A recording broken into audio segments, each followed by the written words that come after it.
Hello and welcome to Andertons TV. My name is Jack Duxbury. Oz is behind the camera and he's about to throw me a keyboard. Oh, and it's called the KingKorg Neo. I know nothing about this, so I'm going to Google it, find out a little bit about it, and then give you my first impressions. Sounds exciting, doesn't it? Oh no. Pete's left his stuff here again.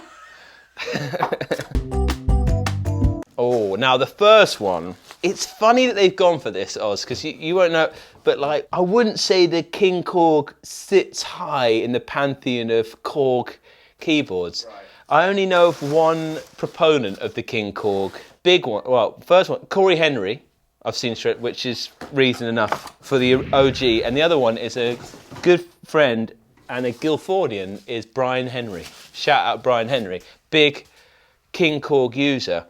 And it had, one of the big features, it had the visible valve in it, right, which was a big trend in the noughties. So I can't see a visible valve, so that's gone.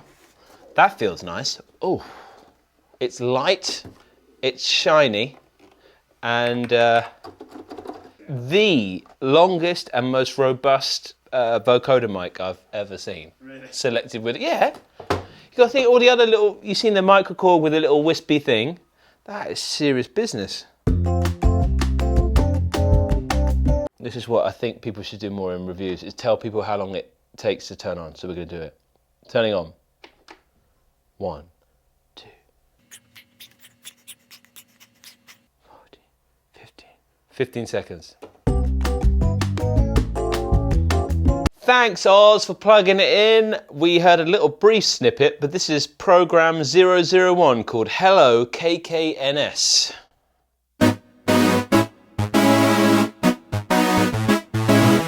Octave down. Octave up.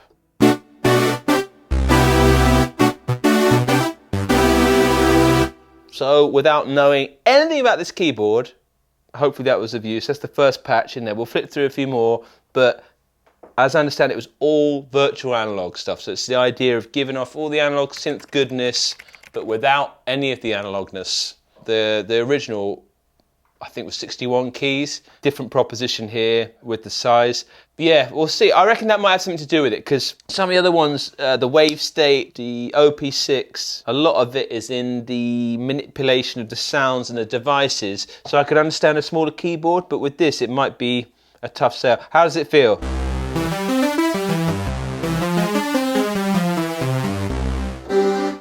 It's the same keyboard, it's nice. Let's sweep the filter on this.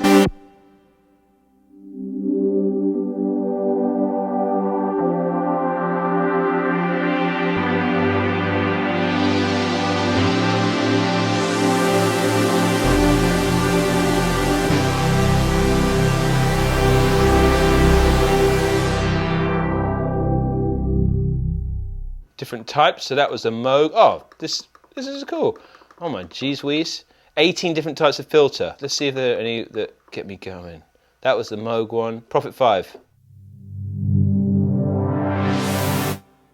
Oberheim. Bit of resonance so we can hear if there's a difference in character. So let's do that. Moog. Prophet 5. More gentle. Oberheim. So there's difference in the filters, all that bit. Let's just play some of the presets, give you an idea. Preset number 2, super pad. We can go for the key of A.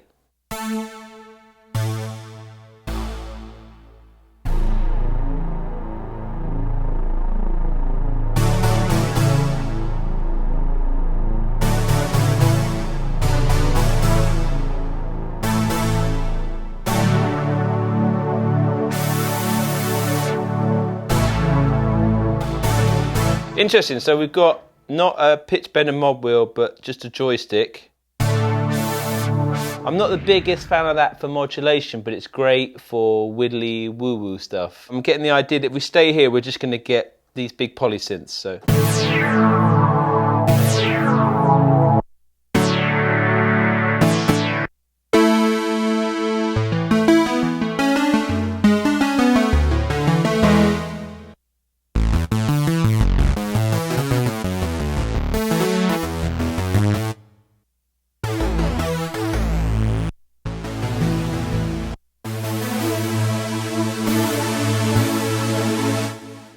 Right, some lead sounds, so where this might be a bit.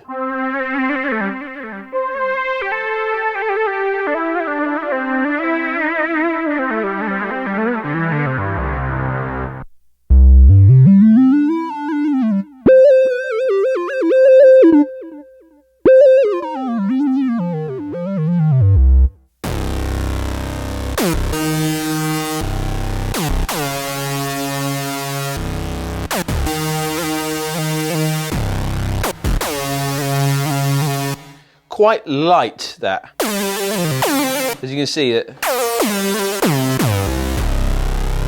Bass.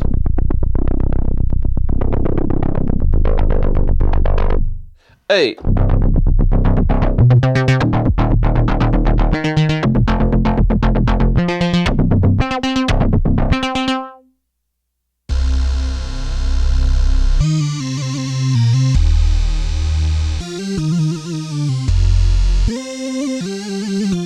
One of the things that I find with limited octave range keyboards is that it severely limits my playing.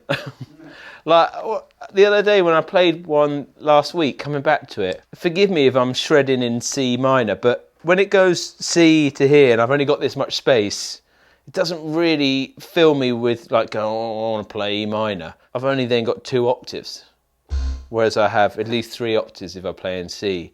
So that's one of those considerations. I can understand this form factor, that's that decision where it's kind of acting, obviously you might have a master keyboard and this might be off into one side. So in some ways it takes up less space than the last one.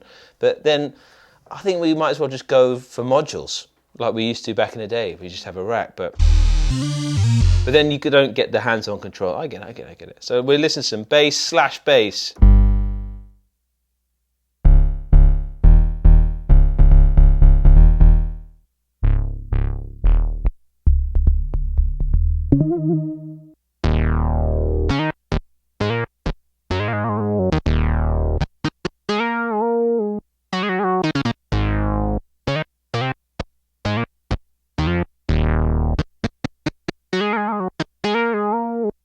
Cool, so we've got bread and butter synth sounds in there.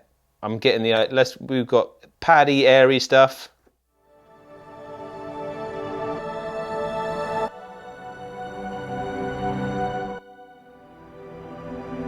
Very Korgy.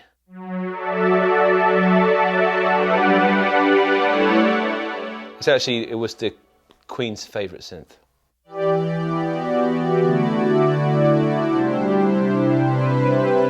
So that's pretty Blandy McBlanderson. It says smooth pad. All of these knobs, let's have a fiddle with these. So, pre-effects, let's distort it.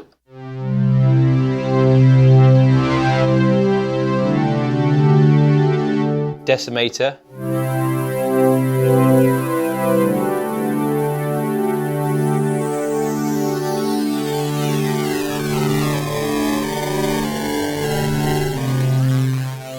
Ring mod.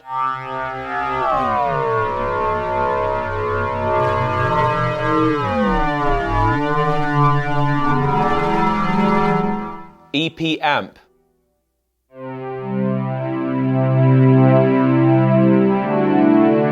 That's actually pretty nice, that. EP amp.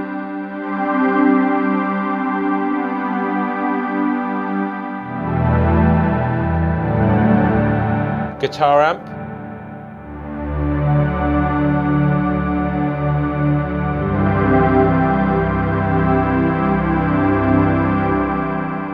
Let's go back to that smooth pad.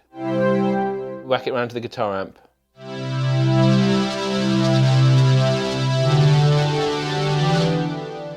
Interesting, they seem to be volume matching, auto volume matching, which I like. For something fun and quick like that, it's nice that it's not changing level. The EP amp was quite a nice saturation, I thought. That's dimed. Without. So Satale, let's go into some modulations. So let's see if we can put more chorus on it. let's change key.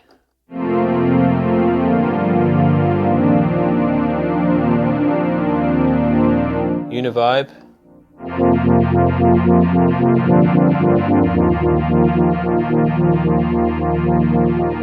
Tremolo, phaser, rotary, let's listen to that.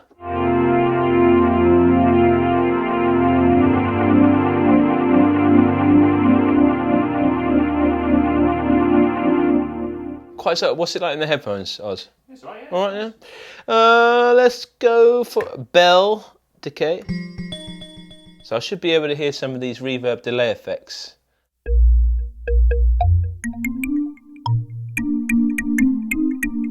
Cool, so let's crank the depth up and go to a hall.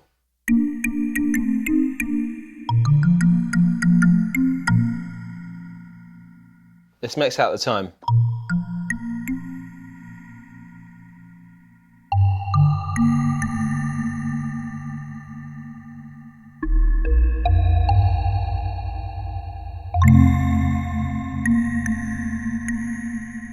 Room, plate, let's hear the plate. Max time depth.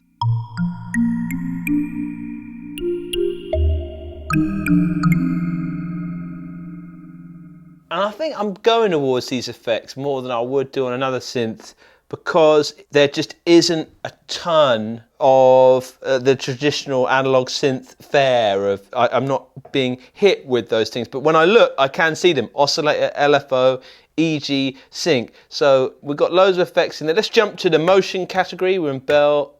Let's jump to motion, auto matrix. Sequence stuff.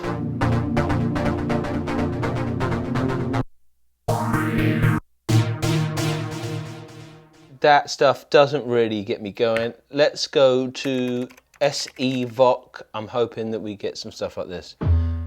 No, I'm getting nothing. Sound effects, noise shot.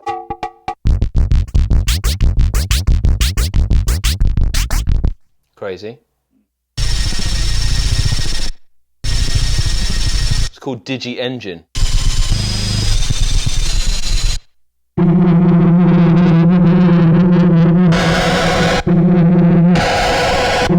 Pretty mental.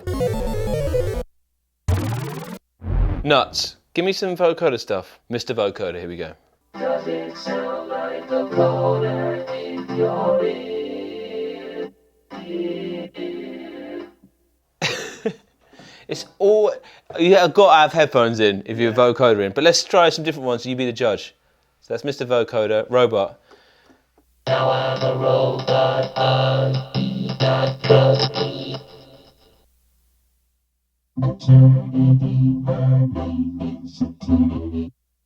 Why do birds suddenly appear? Every time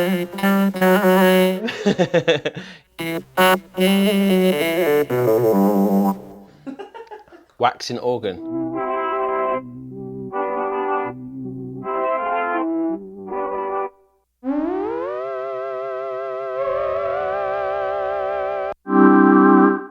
Oh, it's having an identity crisis, is the old KingKorg. It's everything. I wonder how much it is.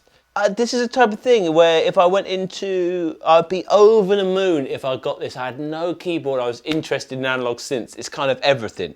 Categories, effects. Let's have a look and see if we can initialize it and see what the core waves sound like without getting too snobby. Right, we got to an INIT prog. So this is what it sounds like if we were just treating it as an analog synth.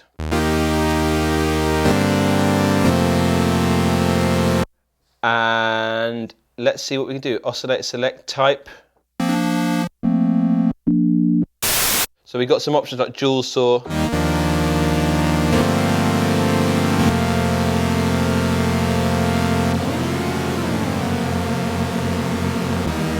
Okay.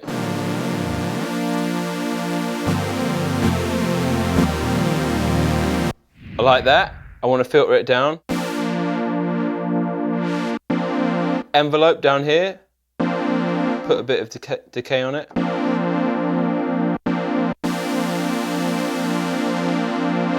bit resonance. Let's choose a posher type. Let's try the Prophet 5 thing.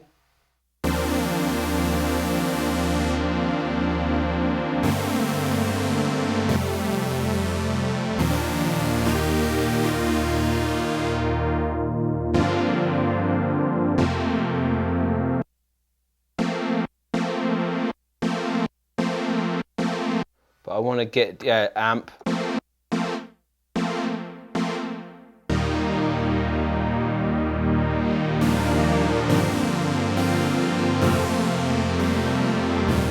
I'm really missing just more keys, because I can hear that it sounds all right, but there's so much polyphony, I'm guessing, with the digital technology that I want to stretch out.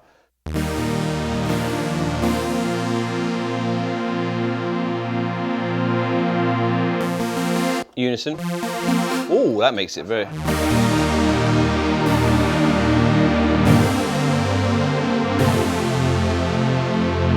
It made a huge difference.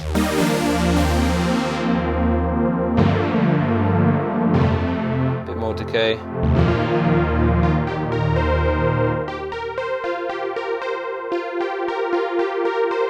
Let's put a bit of chorus on.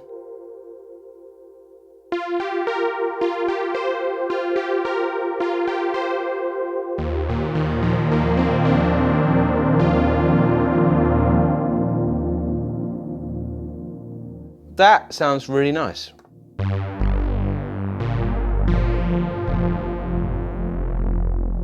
And that's what I'm doing most of the time. So yeah, you can definitely get the grips with, and that's just using one oscillator. There's 3 in there. All the things that you'd want to get good on. So let us know, what do you think of the KingKorg Neo? Oh, there's loads of different... Is there? Before I go, I don't know why I'm trying to review it. I know nothing about it. Here we go. If you look here, analog waveforms. Let's go back to an INIT. So I go around. I get to DWGS, which is an old Korg.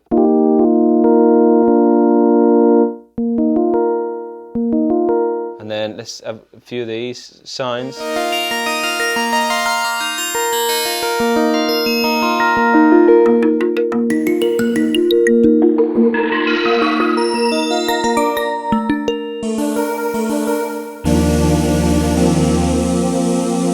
Tons.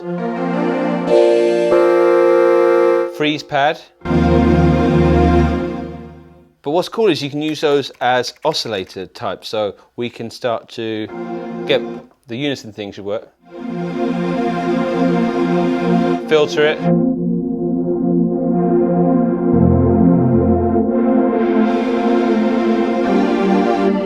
It's just missing an octave. That's my initial diagnosis, but we may revisit it if I'm allowed to learn it. Thanks so much for watching. Thanks for filming Oz, and I think we should go get some lunch. Yeah!